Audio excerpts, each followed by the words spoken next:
Hi, my name is Clement Bukuru. I'm one of the instructors that will be taking you on the Diamond Cube Aspen HYSYS online training.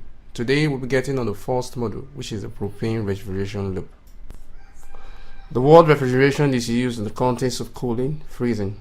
It is a very common principle that is seen everywhere around us.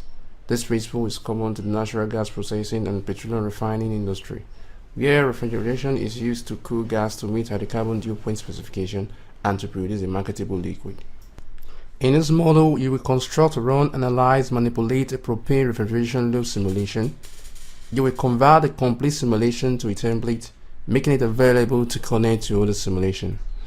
Once you have completed the section, you'll be able to add connect operations to build the flowsheet, use the graphical interface to manipulate the flowsheet in HYSYS, understand the forward-backward propagation of information in HYSYS, and convert simulation cases to templates. For the purpose of this course, we'll be working on the simple refrigeration cycle. Our aim is to produce a gas with a given dew point specification. Here, when we talk about dew point, we mean a state whereby the vapor becomes saturated and liquid begins to form. At the state, the vapor fraction of the gas equals 1.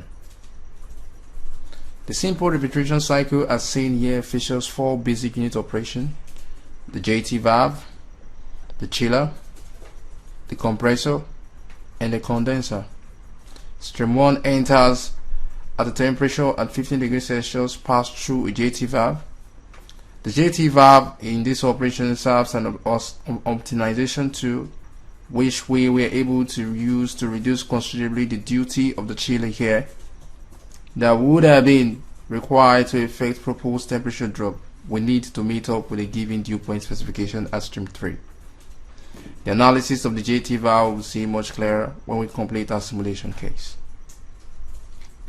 Stream 2 enters the chiller and is further cooled. Our aim here actually is to meet up with the given dew point specification at point 3.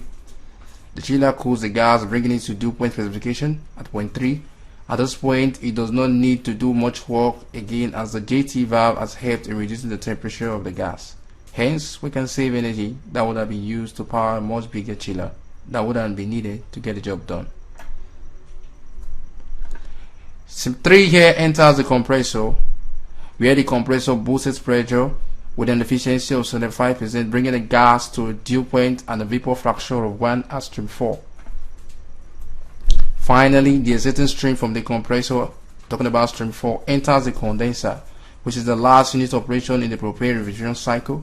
It condenses the saturated gas at a bubble point into liquid and allows the remaining gas to go through the process again, forming the cycle.